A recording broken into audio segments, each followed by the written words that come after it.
முத்துவுக்கு கால் பண்ணி கேட்குறாங்க அந்த கிருஷ்ணாராம். என்னப்பா நாளைக்கு கோர்ட்டுக்கு போகணும், 10 லட்சம் ரெடி பண்ணிட்டீங்களா அப்படிங்கிறாங்க. பண்ணிக்கிட்டு தான் இருக்கேன் மேடம், கண்டிப்பாக நாங்கள் முடிச்சிடறோம் மேடம், பார்த்துப்பா, அப்புறம் அப்படி முடிச்சுட்டா நல்லபடியாக முடிஞ்சிடும், இல்லைன்னா 10 நாள் ஆகும் அப்படின்னு சொல்லி தெளிவாக சொல்லிடுறாங்க. அதனால ரவிக்கிட்டையும் பேசிட்டு மனோஜிட்ட போய் கேட்குறாங்க. அந்த மனுஷன் என்ன, அது சும்மாவே கூமுட்ட பணமா, நான் இங்கே போவேன், என்கிட்டலாம் ஏது, அதான் சொத்து பத்து புறத்தையும் உனக்கே தரேன்னு சொல்லிட்டாருல அப்பா, அப்புறம் நான் கொடுத்துக்கிட்டு அந்த வீடு இருந்தால் என்ன போனால் என்ன சொன்னால் கையோட சும்மா விட்டு விளாசுறாரு முத்து. ரவியும் கோவம் வந்து கத்துறாங்க. அதுக்கப்புறம் ஒரு வழியாக சமாதானப்படுத்துறாங்க. இங்கே பார், உன்னால் நாங்கள் பட்ட கஷ்டத்துக்கு என்னடா நாங்கள் ஏண்டா படணும், நீ பட்டதுக்கு என்ன நினச்சிட்டு இருக்க, நாங்கள் படாத பாடுபட்டுட்டு இருக்கோம் உன்னால் அப்படி இப்படின்னு கத்துறாங்க. பாமுத்து இவன்ட்டெலாம் பேச வேணாம் அப்படின்னு போக, என்னை அடிச்சிட்டில பாரு, நான் அம்மாட்ட போய் சொல்கிறேன், போடா போய் பண்ணுறா, என்னமோ 1வது படிக்கிற பிள்ளை மாதிரி ஸ்கூலில் படித்தா வீட்டில் சொல்லுமில்ல அந்த மாதிரி அழுதுட்டு படா அப்படின்ட்டு போகிறாரு முத்து. இங்கே மனோஜ் வீட்டுக்கு நேராக போயிட்டு, இன்னைக்கு சும்மா விட மாட்டேன், என்ன நினச்சிட்டு இருக்கேன் அப்படின்னு சொல்லிட்டு வேக வேகமாக கிளம்புறாரு. கடைக்கு ஆள் வராங்க, அதையும் முடிச்சுட்டு வீட்டுக்கு போகிறாங்க. இப்போ என் ரவியும் முத்துவும் என்ன பண்ணுறதுன்னு தெரியாமல் தவிக்கிறாங்க. அடுத்து இவங்க மாமனாட்ட போய் காசை வாங்கிடணும் ஸ்ருதியை பேசி ரவியும் ஸ்ருதியும் போயிட்டு 10 லட்சம் வாங்கிட்டு வராங்க. இந்த கட்டத்தில் இங்கே மனோஜ் வீட்டுக்கு போயிட்டு அம்மா கிட்ட சொல்கிறதுக்கு வராங்க. அம்மா கிட்ட சொல்கிறதுக்கு முன்னாடி இங்கே முத்து அதான் அண்ணாமலை வராரு. அண்ணாமலை இங்கே சண்டை நடந்தது தெரிஞ்சிருதுங்க. தெரிஞ்சதுக்கப்புறம் விஜயா பிடிச்சி கத்துறாரு. ஏன் விஜயா நீ சும்மா இருக்க மாட்டியா, ஏன் நான் என்ன பண்ணுறேன், இவங்க தான் நடிக்கிறாங்க, நான் வாயை விட்டு பேசிடுறேன் அவ்வளோதான், பேசுகிறவங்களை கூட நம்பிடலாம், இந்த காலங்காலம் அந்த கதையை எவன் சொன்னது, வாய் பேசுகிறவங்க உண்டி அப்புறான்னு இல்லை, ஊமையாக இருக்கிறவங்க அமுக்கி இருப்பாங்க அப்படி இப்படின்னு சொல்லிட்டு, இங்கே பார் விஜயா, அவங்க ஏதோ பேச்சு வாக்கில் பேசியிருக்கலாம் தான், அது எப்படிங்க பேச போச்சு, எப்படி பேச போச்சு, ஏன் நானும் தான் கேட்குறேன், நீ அப்படியே உத்தர சிகாமணியா, என்ன நினச்சிட்டு இருக்க, நான் என்ன பண்ணேன், நான் என்ன மீனாவை என்ன கொடுமைப்படுத்தினியா, அடி பாவி, உனக்கே அடுக்கு மாடி, உன் மனசாட்சி கண்ணை மூடிட்டு அப்படியே கேட்டுப்பாரு என்ன சொல்லுது, நான் பாட்டுக்கு தான் இருக்கேன், அவள் பாட்டுக்கு அவள் வீடு மாதிரி வேலை பார்த்துட்டு இருக்கா, ராணி மாதிரி இருக்கா, ஓ அவள் ராணி மாதிரி இருக்கா, வந்த 3 மருமகளை அந்த வீட்டில் வேலைக்காரியை விட கேவலமாக நீ நடத்தின, அந்த அளவுக்கு நீ ராட்சசியாக நடந்துட்டு நான் கொடுமைப்படுத்தினா கேள்வி வேற கேட்குறேன், என்னடி நீ நியாயம் பேசுகிற, இங்கே பாருங்க அதெல்லாம் முடியாது அப்படின்னாலும் அதுக்காண்டி வீட்டில் இப்படி சம்மந்தியை பற்றி சொல்லுவாங்களா என்ன, ஏன் நீ மட்டும் இந்த மீனா மருமக மீனா அம்மாக்காரி பூ கட்டுறவ ஒன்றும் இல்லாதவ, ஏன் முன்னாடி எத்தனை அடி சொல்லியிருக்க, நீலாம் பேசலாம், அடுத்தவங்க மட்டும் பேசினா தப்பு, அது என்ன உனக்கு மட்டும் கொம்பு இருக்கா, இல்லை நீ கோடீஸ்வரியா, நீ கோடீஸ்வரர் இருந்தாலும் 3 வேளை சோறு தானே திங்க போகிற, வேற திங்க போறியா அப்படி இப்படின்னு விட்டு விளாசி தள்ளுறாரு. இங்கே பார், வந்திருக்கிறது ஒரு தர்மமான நல்ல புனிதமான இடத்துக்கு வந்திருக்க, அந்த இடத்துல இருந்து காப்பாற்றிக்க பாரு, இல்லைன்னு வச்சுக்கேன் இன்னமும் வீடு கிடைக்கல, நீ மாதக்கணக்கில் ரோட்டில் நாங்கள் அலையிறோம், நான் ஏன் அதெல்லாம் அலைய மாட்டேன் அப்படிங்கல அம்மே அப்படின்னு வராரு. யாருன்னு பார்த்தா மனோஜ். என்னடா மனோஜ், என்ன அங்கே அடிச்சு போட்டாமா, யாரா அடிச்சது, எவன்டா அடிச்சது அப்படின்னு கத்தா அங்கே நடந்ததை சொல்கிறாரு. என்னது முத்து அடிச்சானா, எதுக்கு அவன் அடிக்கிறான், காசு நீ கொடுக்காம நீ பாட்டுக்கு இருந்தா என்னடா அர்த்தம்னு என்னை கேட்டு ரவியும் சேர்ந்துட்டு அடிக்கிறாமா அப்படிங்கிற அண்ணாமலை பார்க்குறாங்க. உன்னை நானும் தாண்டா அடிக்கணும்னு போட்டு சாத்துறாரு. அம்மா இருந்துட்டு ஏங்க விடுங்க, அவனை ஏன் சாத்துறீங்க, அதான் அவன் பங்கை எடுத்துக்க சொல்லிட்டானா, சரி இப்போவே அழிச்சிரு, அவன் பங்கை முத்து எடுத்துக்க வேணாம், முத்து ரவியும் சும்மா இருந்துக்கட்டும், நீ வேணா உன் மையன்ட்ட சொல்லி அந்த காசை ரெடி பண்ணி நாளைக்கே 10 லட்சத்தை கொடுக்க சொல்லு, டேய் கிளம்புடா அப்படிங்கிற. அப்பா நான் எங்கே போவேன், அதெல்லாம் முடியாது, இப்போ சொன்னில்ல வாய் சவலால் விட்டு இல்லை, கிளம்பு, ஏய் 2 பேரும் கிளம்புறீங்க, என்ன பண்ணுவீங்களா ஏது பண்ணுவீங்களா எனக்கு தெரியாது, 10 லட்சம் பணத்தோட நாளைக்கு வர்றீங்க, முத்துவுக்கு ரவிக்கு அந்த பங்கை நான் தரல, அப்புறம் முன்னாடி ஒரு 10 கொடுத்துருக்காங்க அதையும் கொடுக்கணும், ஏற்கனவே ஓடி போனியே எடுத்துட்டு அதில் ஒரு பங்கு கொடுக்கணும், அப்புறம் 5 பவுன் நகை எடுத்துட்டு வித்துட்டு கவரிங் வச்சிங்களே அந்த நகையை கொடுக்கணும், அந்த காசை கொடுக்கணும், அதுக்கப்புறம் உன்னைய படிக்க வச்சிருக்கேன் இம்பூடு செலவு அதெல்லாம் வைக்கணும், எப்படா அப்ப ஐயோ என்னது எப்போ அப்பா அது அப்படிங்கல, என்னடா பேச்சு பேசுற அப்படின்னு சொல்லிட்டு கோவம் அடிக்க வராரு. உடனே டக்குன்னு என்னங்க அப்படின்னு காலில் விழுகுதுங்க ரெண்டுமே. ஆள் அப்படியே பொண்டாட்டி காலில் விழுந்தான மனசு கொஞ்சம் இலகுறாரு. அப்பா ப்ளீஸ்ப்பா, நான் எங்கேப்பா போவேன் அவ்வளவு பணத்துக்கு, இப்போ தெரியுதா, அப்போ என்னமோ சொன்ன என்னடா சொன்னேன், அவனுக்கு தான் பங்கு கொடுக்குறீங்களா, அவனே கட்டிக்க சொல்லுங்க, அவனே பண்ணிக்க சொன்னீங்கன்னு சொன்னில்லடா, அவனுக்கு பங்கு வேணாம், நான் சொன்னா என் பிள்ளை கேட்பான், அதனால நீனே உன் கடனை அட எந்திரிங்க அப்படின்னு 2 பேரும் விரட்டுறாங்க. மனோஜையும் அவங்க பொண்டாட்டியும். அந்த சமயம் கரெக்டாக ரவியும் ஸ்ருதியும் வராங்க, இங்கே முத்தும் வராங்க. வந்ததுக்கப்புறம் தான் என் புள்ள அலையிறான்டா ஓடி திடுறான்டா அப்படிங்கல. அப்பா என்னாச்சு என்னாச்சு எந்திரிடா, டே மனோஜ் எந்திரி அப்படிங்கிற. அப்படியே எந்திரிக்கிறாங்க. அது ஏன்டா அங்கே தானே இருந்த, இங்கே எப்படி வந்த, நீ அடிச்சில்ல அதை சொல்ல வந்தேன், ஐயோ உன்னை என்னடான்னு ஏற்றுக்கிறது நீ, டே ரவி இவன் என்னடா பச்சை பிள்ளையும் சேர்த்து இல்லாமல் இருக்கான், அங்கே எடுத்தது இங்கே சொல்லிட்டு இருக்கான், ஏன்டா இப்போ அடித்ததுனால உனக்கு என்னடா கிடச்சிச்சு, மறுபடியும் எனக்கு அடிதான் கிடச்சிச்சு, ஐயோ அப்புறம் லூஸ் மாதிரி ஏன்டா இங்கே பேசிகிட்டு இருக்க.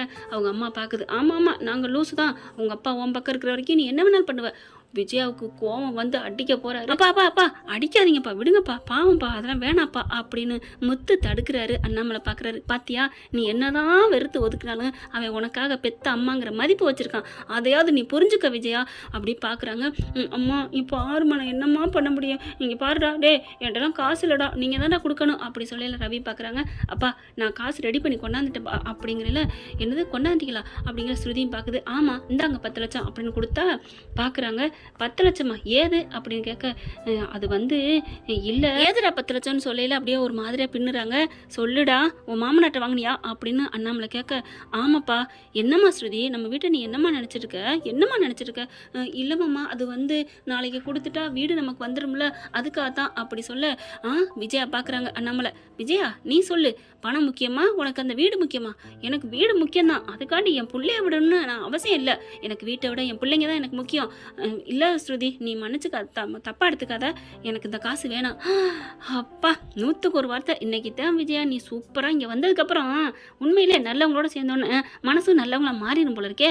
சமைக்கிற, நல்லபடியாக நடந்துக்கிற, இப்போ பாரு புள்ளதான் பெருசு, பணம் முக்கியம் இல்லைன்னு சொல்லிட்ட, அதுவும் ஏன் வீடுன்னு சொல்லுவ, இப்போ அந்த வீட்டை விட உன் புள்ள முக்கியம்னு சொன்ன பார்த்தியா, ரொம்ப சந்தோஷம் அப்படின்னு சொல்லிட்டு பணத்தை கொடுக்குறாங்க. ஸ்ருதி பார்க்குது, சரி நாளைக்குள்ளே நீங்கள் 10 லட்சம் ரெடி பண்ணிட்டா நான் அதை தந்துடுறேன், இல்லைன்னா அது வரைக்கும் என்கிட்ட இருக்கட்டும், இல்லைன்னா நான் அப்பாட்ட கொடுத்துட்றேன் அப்படின்னு சொல்லல. முத்து என்ன பண்ணுறாங்க, வேணாம் பழகுறல், டே ரவி பணம் வேணாண்டா அப்படி சொல்ல.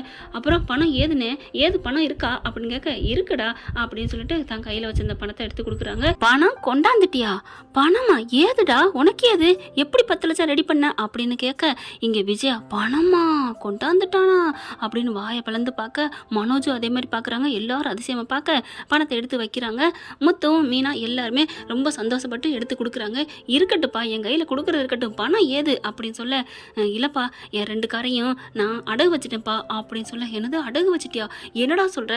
ஆமாப்பா கட்டிடலாம் திருப்பிடலாம் அப்படிங்கிறாங்க. எவ்வளோ கூட வச்ச? 2 காருமே 2 லட்சம், 4 லட்சத்துக்கு வச்சேன்ப்பா அப்படிங்கிறாங்க.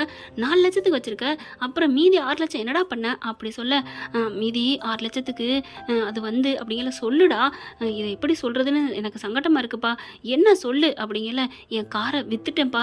என்னடா அப்படின்னு ஆடி போகிறாங்க. ஆமாப்பா மீனா வாங்கி கொடுத்த காரு, நான் என்னப்பா பண்ண முடியும்? ஏன்டா வித்த, எதுக்குடா வித்த அப்படின்னு கேட்கல. இல்லைப்பா எனக்கு வீட்டை விட எனக்கு காரு பெருசாக தெரிலப்பா. டேய் மீனா உனக்கு ஆசையாக வாங்கி கொடுத்ததுடா பா, மீனாவே என் கூட இருக்கல, அப்புறம் என்னப்பா விடுங்க, அவள் 1000 கார் வாங்கி தருவா அப்படி சொல்ல. எவ்வளோ கூட வித்த அப்படின்னு கேட்க, அது வந்து 4 லட்சத்து தான்ப்பா போச்சு அப்படிங்கிறாங்க. என்னடா சொல்கிற? ஆமாப்பா அவசரத்துக்கு அர்ஜென்ட்டுக்கு, இல்லைன்னா பொறுமையாக விற்றா 6-7 லட்சம் போகுமா, இப்போதைக்கு நான் என்ன பண்ண முடியும் அப்படிங்கிறாங்க. டே யார்ட்டடா வித்த அப்படிங்கிறாங்க. எனக்கு தெரிஞ்ச ஃப்ரெண்டுக்கு தான் அப்படிங்கிறாங்களா. வேணும்னா உனக்கு காசு கிடைச்சா கொடுத்து வாங்கிக்கன்னு சொல்லிட்டான் அப்படின்னு சொல்கிறாரு. அதுக்கப்புறம் சரி 8 லட்சம் தான், மீதி 2 லட்சம் அப்படிங்கல. மீனா என்ன பண்ணுறாங்க, நான் தான் மாமா 1 லட்சம் கொடுத்தேன். 1 லட்சமா எப்படிமா அப்படிங்கிறாங்க. பூக்கடையில் கொஞ்சம் கொஞ்சம் அட்வான்ஸ் வாங்கினேன், அதெல்லாம் சேர்த்து 1 கொடுத்தேன். சரி 9 லட்சம் தான், மீதி 1 லட்சத்துக்கு என்ன பண்ண அப்படின்னு கேட்க, அப்படியே சொல்கிறேன்ப்பா அப்படின்னு வாசலை பார்க்குறாங்க. இது எல்லாத்தையும் கேட்டுக்கிட்டு அப்படியே விஜய் வாயை பழந்துட்டு இருக்கு. செல்வம், டே செல்வம் அப்படின்னு கூப்பிட, செல்வம் கூப்பிட்டோன்னே வராரு. அப்படி செல்வத்தை பார்த்தோன்னே, வணக்கம்ப்பா வணக்கம்மா அப்படிங்கிறாங்க. என்னடா செல்வம் வந்திருக்கான்? ஆமாப்பா மீதி 1 லட்சம் கொடுத்தது வேற யாரும் இல்லை, செல்வம் தான். இப்போ நான் கூட செல்வங்காரில் தான் வந்திருக்கேன், அதனால தான் அவன் வந்தான், இல்லைன்னா அவன் கொடுத்த காசு கூட யாருக்கும் தெரிய வேணும்னு தான் சொன்னான். ஆனாலும் நன்றி மறக்கக்கூடாது இல்லையா, அவன் 1 லட்சம் கொடுத்தான். ஆனால் இம்புட்டையும் தின்னுட்டு ஒத்த பைசா கூட கொடுக்க முடியாது நிற்கிறான் பாருங்க.